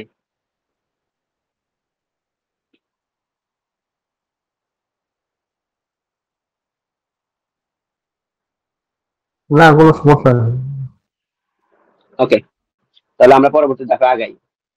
এরপরে আমি ট্যাক্স রেট নির্ণয় করার একটা নিয়ম, জাস্ট এটা একটা এমনিতে নোট করছি, তবে আমরা ট্যাক্স রেটটা স্পেসিফিক করে আমাদের ট্যাক্সের যেভাবে কোম্পানি ট্যাক্সের বলেছে আমরা ওইভাবে ধরবো, একটু পরে আলোচনা আসতেছে। তবে আমি একটু আলোচনা বলে দিই যেটা লিখছি। এটি হবে কোম্পানি ট্যাক্স রেটের টেবিল অনুসারে, যেমন পাবলিক হলে 20, 22.5, 25, প্রাইভেট হলে 25 অথবা 27.5। তবে বেশিরভাগ ক্ষেত্রে রুলস মানে না, তাই পাবলিক হলে 22.5 আর প্রাইভেট হলে 27.5। অর্থাৎ এটা বেশিরভাগের ক্ষেত্রে আমাদের যে রুলস গুলা মানার কথা রুলস গুলা মানে না। এর জন্য আমরা কি করি, পাবলিক হলে 22.5 ধরি, প্রাইভেট হলে 27.5 ধরি। তবে আমাদের স্ট্যান্ডার্ড হলো কোম্পানি ট্যাক্স রেটের লিস্ট অনুসারে। এরপরে একটু আগে আমরা যখন বলছিলাম স্যাম্পল এক্সপেন্স অথবা ডিস্ট্রিবিউশন, এখানে আমাদের নির্দিষ্ট পার্সেন্টেজ ধরা থাকে। এটা কিসের উপরে? টার্নওভার উপরে ধরা হয়। এটা 3 ধরনের ক্যাটাগরিতে ভাগ করছে, একটা হলো ফার্মাসিউটিক্যাল ইন্ডাস্ট্রি, একটা হলো ফুড, কসমেটিক অ্যান্ড টয়লেট্রিজ, আর আদার। তো যদি টার্নওভারটা 0 থেকে 5 কোটির মধ্যে থাকে, ফার্মাসিউটিক্যাল থেকে ক্ষেত্রে 2% ধরবো, ফুড কসমেটিক টয়লেট্রিজ ক্ষেত্রে 1%, আদারের ক্ষেত্রে 0.5%। এরপরে 5 কোটি প্লাস থেকে 10 কোটি পর্যন্ত 1%, 0.5%, 2.5%, 0.25%। এরপরে 10 কোটি প্লাস হলে 0.50%, 0.2025%, 0.1%। এখন একটা জিনিস দেখেন, এখানে একটা জিনিস কনফিউশন তৈরি হয়। গত ফাইন্যান্সিয়াল অ্যাক্টে নিয়ম ছিল, যদি মনে করেন আমার 12 কোটি টাকা ট্যাক্স, আমার 12 কোটি টাকা টার্ন ওভার, ঠিক আছে, ফার্মাসিউটিক্যাল ইন্ডাস্ট্রিজের ক্ষেত্রে, তাহলে আমি ট্যাক্স কিভাবে ধরবো? গত রুলস অনুসারে ছিল, প্রথম 5 কোটি টাকার উপরে 2% ধরে যত টাকা আসে, দ্বিতীয় 5 কোটি টাকার উপর 1% ধরে যত টাকা আসে, তৃতীয় 2 কোটি টাকার উপর 0.50% ধরে যত টাকা আসে। আমি ওই তিনটা আমি যোগ করে আমাদের 16 লাখ টাকা হইতো, যেটা একটা মেথডে পাবেন। কিন্তু বর্তমান আইন অনুসারে আমরা আর সেটাকে ধাপে ধাপে বের করব না, আমরা দেখব ওইটা কত কোটি আছে। যেমন যদি 12 কোটি হয়, সেটা হয়ে গেছে কত, 10 কোটি প্লাসে। তখন 10 কোটি প্লাসে আমার কত পার্সেন্ট ধরার কথা? 0.50%। আমি সরাসরি 10 কোটি টাকার উপরে 0.50 ধরে দিব। 12 কোটি হলে 12 কোটির উপর 0.50 ধরে দিব। অর্থাৎ এখন আর আমি স্পেসিফিক করে করে বের করতে হবে না, আমি সরাসরি মাল্টিপ্লাই করব। এই কথাটা কি কারো বুঝতে সমস্যা আছে? না। না না বলো। ওকে, এখন আমরা ডিফারেন্ট ট্যাক্স রেটটা আলোচনা করি। ট্যাক্স রেট ফর কোম্পানি, যেটা অলরেডি দাদা প্রথম ক্লাস কি দ্বিতীয় ক্লাসে আলোচনা করে দিয়েছে, তারপরেও আমি আরেকটু আলোচনা করে নেই। ট্যাক্স রেট ফর কোম্পানি আমি 2 নাম্বার থেকে শুরু করছি, ইন্ডিভিজুয়ালটা সবার শেষে দিছি। Applicable tax rate for companies for the assessment year 24-25 আর ফলোস। তাহলে নেচার অফ কোম্পানি আর tax rate, public traded company হলে transferred over 10% of share capital by IPO, যদি 10% এর ওভার হয় তাহলে 22.5, আর যদি 10% হয়, আপ টু 10% পর্যন্ত হয় তাহলে 25। নন পাবলিক ট্রেডেড কোম্পানির ক্ষেত্রে 27.5। আমি এটা একটু দ্রুত যাচ্ছি কারণ এগুলো আপনারা জানেন, এগুলো অলরেডি পড়ানো হয়েছে। এরপরে 1% কোম্পানির ক্ষেত্রে 22.5%। ব্যাংক, ইন্স্যুরেন্স, ফাইন্যান্সিয়াল ইনস্টিটিউশন সেটা হলো 37.5, লিস্টেড হলো 37.5, অন্যদের 40। তো এখন আমাদের জানা থাকতে হবে ফাইন্যান্স ইন্স্যুরেন্স কোন, মানে ইন্স্যুরেন্সের মধ্যে কোনটা পড়ে, ফাইন্যান্সিয়াল ইনস্টিটিউটের মধ্যে কোনটা পড়ে। যখন আপনি ম্যাথ করতে যাবেন তখন হয়তো সরাসরি ফাইন্যান্সিয়াল ইনস্টিটিউশন বলে দিবে না, কিন্তু আপনি একটা ধরে, যেমন প্রাইম লিজিং নামে আমাদের কোন ম্যাথটা যেন প্রাইম লিজিং এর 7 কি 8 নাম্বার, তো সেটা হয় ফাইন্যান্সিয়াল ইনস্টিটিউশন। তো আমার তো এগুলো আগে ওইটা ভুল আছে ভাইয়া, ওইটা ভুল আছে, ওইটা 22.5% করে হবে, ওইটা পাবলিক লিমিটেড কোম্পানি পাশে দিয়ে লেখাই ছিল। ওইটা পাবলিক লিমিটেড কোম্পানি থাকলেও ফাইন্যান্সিয়াল লিজিংটা হলো ইন্স্যুরেন্স ফাইন্যান্সিয়াল ইনস্টিটিউশন। তাহলে যদিও পাবলিক লিমিটেড হয় অর্থাৎ লিস্টেড, তাহলে 37.5% ধরতে হবে। আমার কথাটা বুঝছেন? পাবলিক বলতে এখানে আপনি পাবলিক ট্রেডেড কোম্পানি না, পাবলিক বলতে এখানে লিস্টেড বুঝাইছে, তবে এটা ফাইন্যান্সিয়াল ইনস্টিটিউশন। ভাইয়া কি ফাইন্যান্সিয়াল বুঝছেন? ইনস্টিটিউশন ব্যাংকের মতো নন ব্যাংকিং ফাইন্যান্স হলে 37.5 হলো, লিস্টেড হইলে। শ্রীগুপ্ত আপুর কথাটা একটু আস্তে আস্তে বুঝি নাই পুরো। বলেছি প্রাইম লিজিং যেটা, ওটা তো এনবিএফআই মানে একটা নন ব্যাংকিং ফিনান্সিয়াল ইনস্টিটিউশন। ওটা যদি লিস্টেড হয় তাহলে 37.5ই হবে। ওইটা আবার এই যে পাবলিক লিমিটেডের মানে কোম্পানির মধ্যে যাবে না, সেটা বুঝেছি। হ্যাঁ ঠিক আছে, ধন্যবাদ। আমিও সেটাই বলছি, ভাইয়া হয়তো পাবলিক লিমিটেড দেখে পাবলিক ট্রেডেড কোম্পানি ভাবছিল, না এটা পাবলিক ট্রেডেড না, ওটা ফাইন্যান্সিয়াল ইনস্টিটিউশন। তবে পাবলিক বলার কারণে আমরা এটাকে আইডেন্টিফাই করতে পারছি যে এটা লিস্টেড। হ্যাঁ, এরপরে আসি মার্চেন্ট ব্যাংকের ক্ষেত্রে 37.5%, সিগারেট টোবাকো ম্যানুফ্যাকচারের ক্ষেত্রে 45, মোবাইল অপারেটর যদি লিস্টেড হয় এখানে আর 40। ওই আছে ঝামেলা আছে, সিগারেট টোবাকো 45% প্লাস সারচার্জ 2.5%, এটা সরকার অতিরিক্ত নেয়। হ্যাঁ, এটা হলো চার্জের ক্ষেত্রে। মানে 45% যত ট্যাক্স আসবে, মনে করেন 1 লাখ টাকা ট্যাক্স অ্যামাউন্ট 1 লাখ টাকা বের হয়েছে 45%-এ, হ্যাঁ, এটার উপরে 1 লাখ টাকার উপরে 2.5% হবে, মানে ট্যাক্সেবল অ্যামাউন্টের উপরে আবার 2.5% হবে, ওটা হচ্ছে সারচার্জ, মানে ট্যাক্সের উপর ট্যাক্স। ঠিক আছে, তাহলে এটা আমি অ্যাড করে নিলাম। এটা আমার অন্য ইয়েতে নোট করা ছিল কিন্তু এটাতে অ্যাড করা হয় নাই। আচ্ছা, এরপরে আসেন মোবাইল ফোন অপারেটর। ওইখানে লিস্টেড যদি হয় তাহলে 40%, নন লিস্টেড হলে 45%। এখন আসেন রেজিস্টার করা। আমরা যখন রেজিস্টার করছিলাম সেখানে যে শর্তগুলা, যদি অল ইনকাম রিসিভ করা হয় এভরি সিঙ্গেল ট্রানজাকশনে 5 লাখ টাকা এবং অ্যানুয়াল এক্সপেন্স এবং ইনভেস্টমেন্ট 36 লাখ টাকার কম ব্যাংকের মাধ্যমে ট্রান্সফার করে, তাহলে ট্যাক্সের 2.5% কম হবে যদি সে নিয়মগুলো মানে। আর যদি না মানে তাহলে তার 2.5% বেশি দিতে হবে। এরপর আসি tax rate on trust fund AOP other taxable entity. তো এগুলোর ক্ষেত্রে 27.5%। আর ডিভিডেন্ডের জন্য কোম্পানির ক্ষেত্রে 20%, এসএসসি যদি হয়, other than SSC, resident non resident বাংলাদেশিদের ক্ষেত্রে normal slab rate, non resident individual foreigner ক্ষেত্রে 30%। এরপরে tax rate for non resident ফরেনারের জন্য 30%।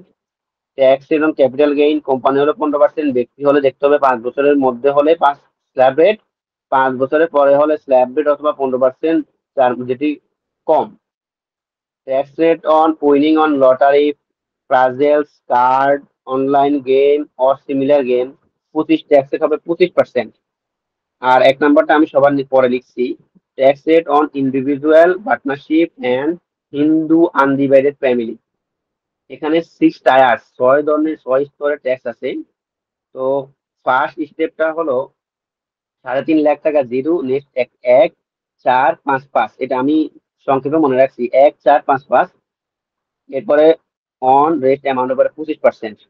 তো এখানে আমাদের কিছু জিনিস আছে, tax exempted selling of income. আমি এটাকে সংক্ষেপে মনে রাখার জন্য মনে রাখছি মহিলা বৃদ্ধ 4 লাখ, মানে বৃদ্ধ বলতে 65+। এরপরে থার্ড প্রতি মানে থার্ড জেন্ডার প্রতিবন্ধী, এটাকে আমি সংক্ষেপে থার্ড প্রতি লিখছি, আপনারা বোঝার সুবিধার্থে আপনাদের মতো করে লিখতে পারেন। ট্রান্সজেন্ডার প্রতিবন্ধী 4,75,000, যুদ্ধরত মুক্তিযোদ্ধা 5 lakh, and 8 disable dependent children, আমি ডিপেন্ডেন্ট লিখছি, চিলড্রেনটা লিখি নাই যদিও, তো ডিপেন্ডেন্ট হলে 50,000 টাকা। Any one father or mother, এই যে এই সুযোগ সুবিধাটা প্রত্যেকটা ডিজেবল ডিপেন্ডেন্টের জন্য 50,000 টাকা, তবে এটা একজন নিতে পারবে, মা অথবা বাবা। যদি যতজন চিলড্রেন হবে তত 50,000 টাকা করে বাদ যাবে। এখন এটা যে কোনো একজনের সুবিধাটা নিতে পারবে, একাধিক জন নিতে পারবে না। যদি 2 জন হয়, যদি মা একজনে নেয় বাপ একজনে নেয়, তাহলে ঠিক আছে, তাহলে সমস্যা নেই। এরপরে আসি মিনিমাম ট্যাক্সটা আমরা কিভাবে ধরি। মিনিমাম ট্যাক্স হলো ঢাকা চট্টগ্রাম সিটি কর্পোরেশনের ক্ষেত্রে 5,000, অন্যান্য সিটি কর্পোরেশন 4,000, এই তিনটা ব্যতীত মানে সিটি কর্পোরেশন ঢাকা ব্যতীত আদার্স হলে মানে এ আর বি ছাড়া বাকি ক্ষেত্রে 3,000। এখন আসেন ট্যাক্স ডিপ্রিসিয়েশন নামে একটু কথা আছে।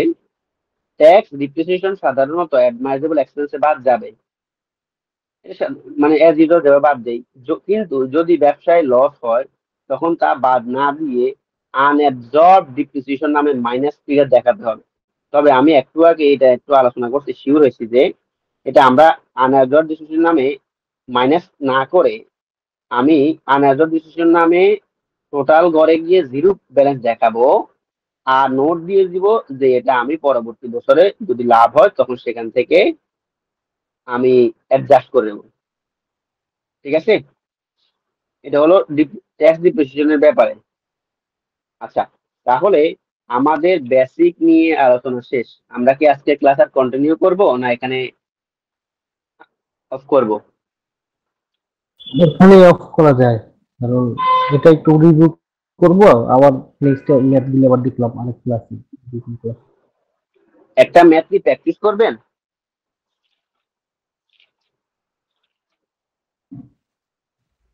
বেসিক যেটা জানছি সেটা বাসায় একটু ভালোভাবে দেখি, তারপরে প্র্যাকটিস করি, নাকি সবাই যদি বলে? আচ্ছা ঠিক আছে, তাহলে শুনুন আমি আপনাকে বলি, আপনার কাছে পুরো স্ট্রাকচার চলে আসছে।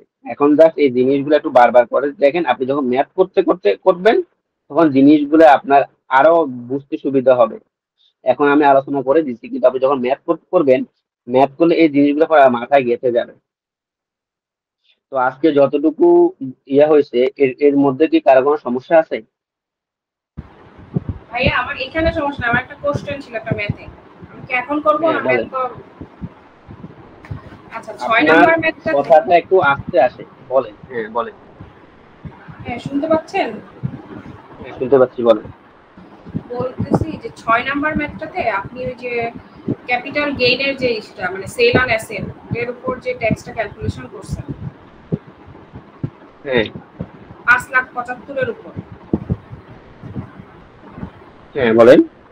ওইটা কিভাবে আসলো? আমি অ্যামাউন্টটা মিলাইতে পারতেছি না। আপনি যদি কাইন্ডলি আমাকে মানে একটু আরেকবার বলতেন, রিপিট করতেন। 6 নাম্বার ম্যাথে সেল অন মানে গ্রস আপ যখন করছেন, গ্রস রিসিপ্টের উপর যে ট্যাক্সটা ক্যালকুলেশন করছেন, ওখানে সেল অন অ্যাসেটের উপর যেটা করছেন ওই ক্যালকুলেশনটা মিলাইতে পারছি না। আপনি যদি ম্যাথটায় যান, ম্যাথটা ভাই একটু ম্যাথটায় যান, আমি বলতেছি।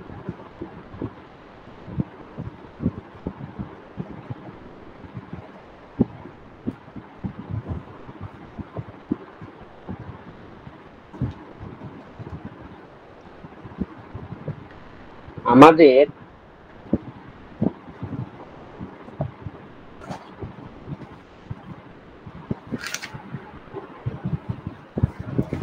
কি গ্রসের কথা বলতে? গ্রস ইসিবি সেল অ্যাসেট 5,57,000,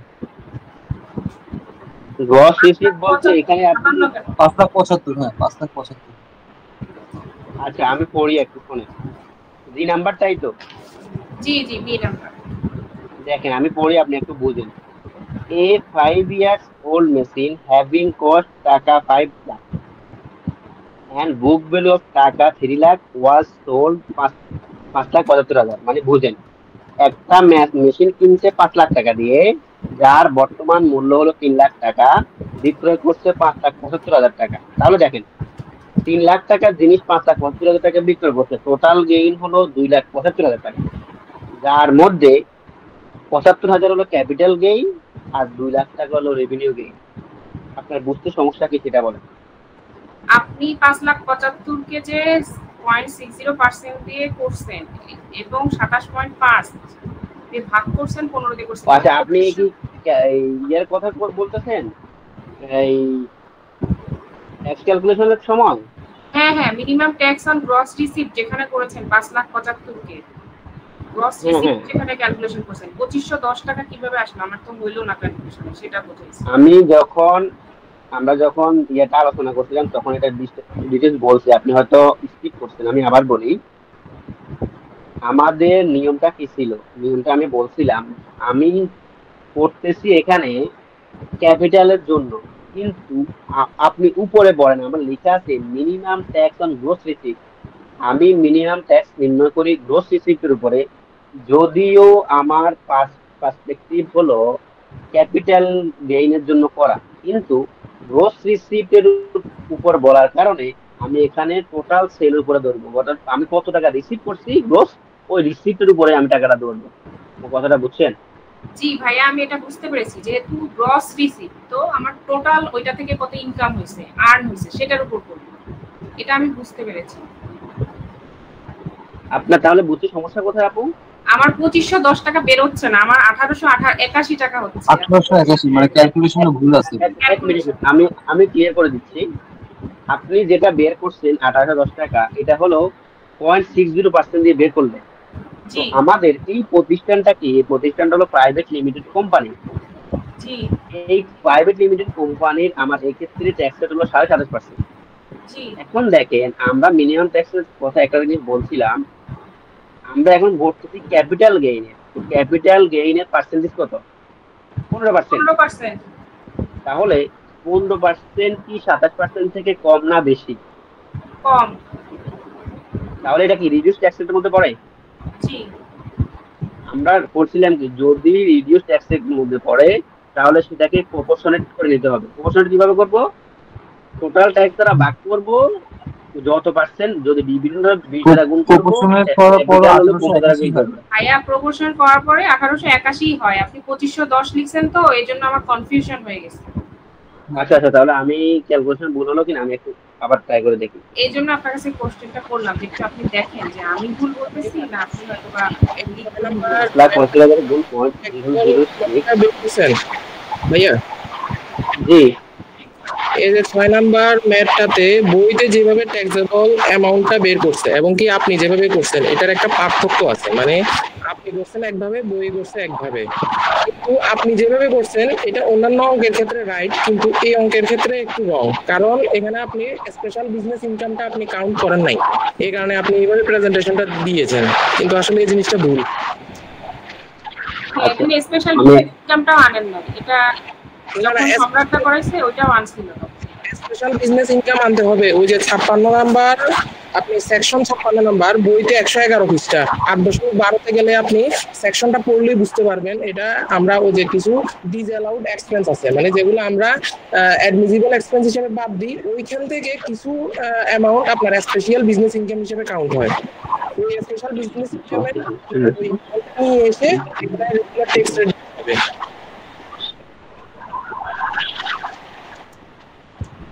আপনি গেলে দেখতে পারবেন 111 পৃষ্ঠায় 8.12 সেকশনটা একটু যদি পড়েন তাহলে আপনার জন্য সুবিধা হবে। আচ্ছা, আমাদের এখানে খাওয়ার কথা কত আপু? 1881 টাকা। হ্যাঁ, এখানে 1881 টাকা হবে। আমার ক্যালকুলেশন ভুল ছিল। ঠিক আছে, 1881। ঠিক আছে, মানে আমি কনফিউজ হয়ে গেছি যে আমার ভুল হচ্ছে নাকি।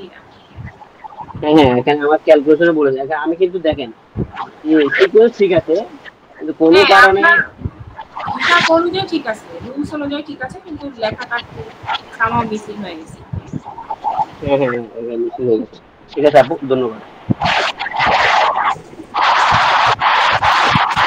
ভাইয়া ছিলাম, এটা দেখছিলেন 111 পৃষ্ঠায় একটু 111 পৃষ্ঠায় একটু যাইলে তারপরে আমি স্পেশাল বিজনেস ইনকামটা একটু বলতে পারতাম আর কি। এখানে আপনি মেয়েতে আপনি স্পেশাল বিজনেস ইনকামটা কাউন্ট করেন নাই। না, আমি স্পেশাল বিজনেস ইনকামের কাহিনীটা কি, এটা কত পেজ নাম্বার হবে? 111 পেজে যাইলে আপনি 56 নাম্বার সেকশনটা পড়েন তাহলে বুঝবেন। আচ্ছা, আমার বইটা পুরাতন বই। আচ্ছা, আমি নতুন বইটা নিচ্ছি। আমার পিডিএফ তো আমার একটু যাইতে টাইম লাগতেছে।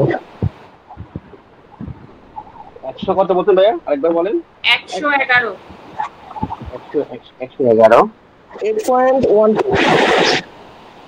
8.12। হ্যাঁ, এখানে বলছে না competition of special business income. হ্যাঁ, হ্যাঁ। সেকশনটা একটু পড়লে আপনি জিনিসটা বুঝতে পারবেন। এই ম্যাথটাই আপনার প্রেজেন্টেশনটা ভুল আর কি। এটা বইতে যেভাবে প্রেজেন্টেশন দিছে ওইটা ঠিক আছে। যদি একটু বলতেন বিস্তারিত, মানে এখানে কি 55তে কিছু অ্যাডমিজিবল এক্সপেন্স আছে। এই যে আমরা এ থেকে বি পর্যন্ত এর উপরে সেকশনটায় 8.11তে দেখেন, এ থেকে বি পর্যন্ত এই জিনিসগুলো আমাদের লিমিট দেওয়া আছে। লাস্ট মানে অ্যাডমিজিবল মানে কোনগুলা আসবে না, এই জিনিসগুলো বলা আছে হচ্ছে এ থেকে বি পর্যন্ত। আপনার কথাটা একটু স্লো আসতেছে।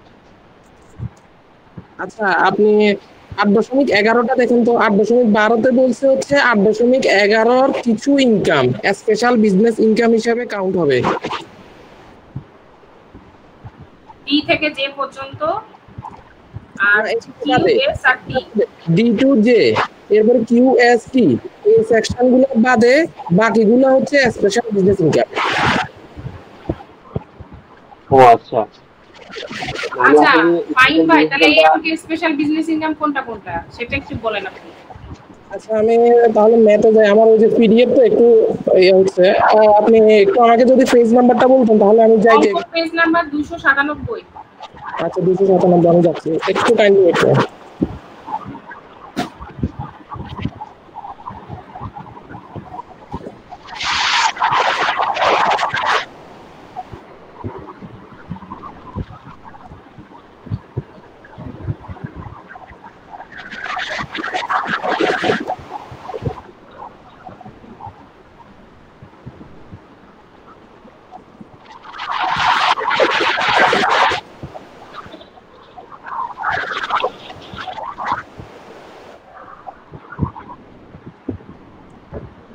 আচ্ছা, আমি এখানে একটু বলে রাখি। এখানে হচ্ছে আমার ওই যে একটা সেকশনের কথা মনে আছে, income from employment, income from rent, এবং কি আমার র মেটেরিয়ালের 5 লাখ পর্যন্ত, এবং কি অন্যান্য অ্যামাউন্টের ক্ষেত্রে 50,000 টাকা। এই সেকশনটা মনে আছে? হ্যাঁ মনে আছে। ওটার ক্যাশ ট্রানজাকশন হলে আমরা লিমিট দেওয়া আছে, র মেটেরিয়ালে 5 লাখ পর্যন্ত অ্যালাউবেল করতে পারবো।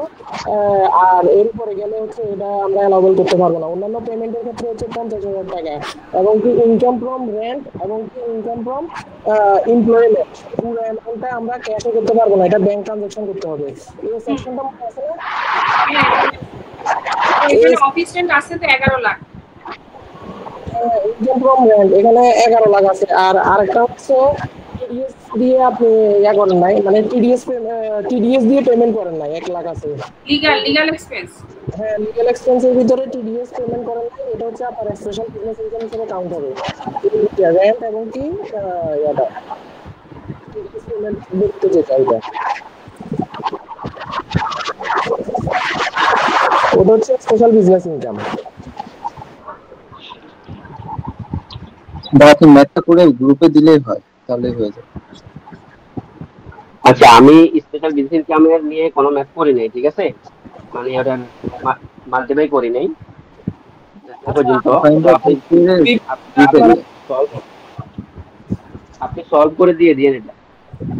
না, সলভ তো বইতে করা আছে, কিন্তু জিনিসটা বুঝবেন না, জিনিসটা বুঝাই না বললে এটা ভেঙে পড়া নাই, সেটাই আমার সমস্যা। আচ্ছা, আমরা ট্যাক্স ক্যালকুলেশন কিভাবে করি? রেগুলার রেট আর মিনিমাম ট্যাক্সের ভিতরে যেটা বড় হয় সেটাই তো নাকি? হ্যাঁ। আচ্ছা, আমাদের ওই যে আপনি সেকশন 56টা পড়লে আপনি বুঝতে পারবেন, ওইখানে বলা আছে আমরা যদি কোনো অ্যামাউন্ট ক্যারি ফরওয়ার্ড করি এবং কি কোনো বিজনেস লস যদি ক্যারি ফরওয়ার্ড করি, ওই অ্যামাউন্টটা আপনি স্পেশাল বিজনেস ইনকামের ভিতরে আসবে না। 56টা একটু ভালো করে পড়িয়েন, তাহলে আপনি এটা বুঝতে পারবেন যে কোনো একটা অ্যামাউন্ট, মনে করেন ডিপ্রিসিয়েশন ক্যারি ফরওয়ার্ড করছেন অথবা বিজনেস লস ক্যারি ফরওয়ার্ড করছেন। এই ম্যাথে কিন্তু ক্যারি ফরওয়ার্ডের একটা ইয়া ছিল, অ্যামাউন্ট একটা ছিল, business loss maybe carry forward করছেন। আচ্ছা ঠিক আছে, তাহলে এটা আপনার নিজেরা দেখে নিন। 1,67,00,000 বিজনেস ইয়া ছিল, লস ছিল, বিজনেস লস আগের বছরে ছিল। এই কারণে এই অ্যামাউন্টটা স্পেশাল বিজনেস ইনকাম হিসেবে কাউন্ট হবে না। বুঝছেন আমার কথাটা? বুঝছেন? হ্যাঁ, বুঝতে পেরেছি। দেখেন আমার কিন্তু এই ইয়ারের ইনকাম হচ্ছে 1,71,00,000, কিন্তু আমি ট্যাক্সেবল ইনকাম ফ্রম বিজনেস দেখাচ্ছি কত? 4,15,000। এটা বুঝছেন? এটা দেখতেছেন? 1,71,00,000 ছিল আমার হচ্ছে এই বছরের ইনকাম, কিন্তু আমি ট্যাক্সেবল ইনকাম ফ্রম বিজনেস দেখাচ্ছি হচ্ছে 4,15,000 টাকা। তাহলে হ্যাঁ, আমার আমার বিগত বছরের লসটা অ্যাডজাস্ট হবে। অ্যাডজাস্ট করছি, কিন্তু এই অ্যামাউন্টের ভিতরে তো আপনার স্পেশাল বিজনেস ইনকামটা আসে নাই। এটা বুঝছেন? আমি ট্যাক্স দিতেছি 4,15,000-এর ভিতরে, কিন্তু আমার স্পেশাল বিজনেস ইনকাম আছে 12 লাখ। 12 লাখটা তো আমাকে আলাদা করেই দেখাতে হবে। হ্যাঁ, ওটা আলাদা করে দেখাতে হবে, এবং কি ওটা আলাদা করে দেখানোর কারণে আমরা এখানে টোটাল অ্যামাউন্টের উপরে আমরা ট্যাক্স দিতে পারবো না। এটা আমরা ইনকাম ফ্রম বিজনেসের উপরে আমরা 4,15,000 আলাদা করে দেখাতে হবে, এরপরে ক্যাপিটাল গেইনের উপর আলাদা করে দেখাতে হবে, এফডি এর উপর আলাদা করে দেখাতে হবে, এর উপর আলাদা করে দেখাতে হবে। এটা নরমাল ম্যাথের মতো হবে না প্রেজেন্টেশন। আচ্ছা ভাইয়া, তাহলে আজকে আমরা এগুলো নিজেরা দেখি, তো পরবর্তীতে এগুলো নিয়ে আমরা সব আলোচনা করবো। তারা আজকের ক্লাস কি মানে এখানে, মানে আজকের ডিসকাশন এখানে থাকো। ঠিক আছে। আমার মনে হয় যে, আমি জানি না অন্যদের ক্ষেত্রে কি, যে অঙ্কের প্রবলেম গুলো বললে তখন মানে একটা আরো বেশি ক্লিয়ার হয়ে যায়। বুঝিনি আপু। অঙ্কের ভেতর ধরেন আমার একটা প্রবলেম আছে, সেটা একটু আলোচনা হলো, মানে কেউ সলভ করে দিল, বা আরেকজনের কোনো প্রবলেম আছে সেটা এটা সবচেয়ে বেশি ভালো হবে আর কি, ইফেক্টিভ হবে। আলোচনা করলে মানে জিনিসগুলো আরো ক্লিয়ার হয়ে যাবে, সেটা বুঝতে। হ্যাঁ, এগুলা এক একজনের এক এক সমস্যা, এক এক অঙ্কে, তো আমরা যদি পরবর্তীতে করি তাহলে নিজেরা হাতে আমরা কলমে পড়ার পরে যে কি কি প্রবলেম, আমার একটা প্রবলেম থাকতে পারে, আরেকজনের একটা প্রবলেম থাকতে পারে, সেটা একটু আলোচনা হলে আমারও প্রবলেমটা সলভ হলো, আরেকজনটা শুনে আমিও বুঝলাম যে হ্যাঁ এইটা এভাবে করি বিষয়টা। জি আপু, ঠিক আছে।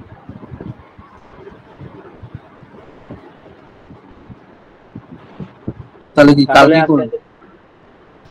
না, কালকে তো আমাদের ক্লাস আছে, ক্লাস আছে। কালকে তো নরমালি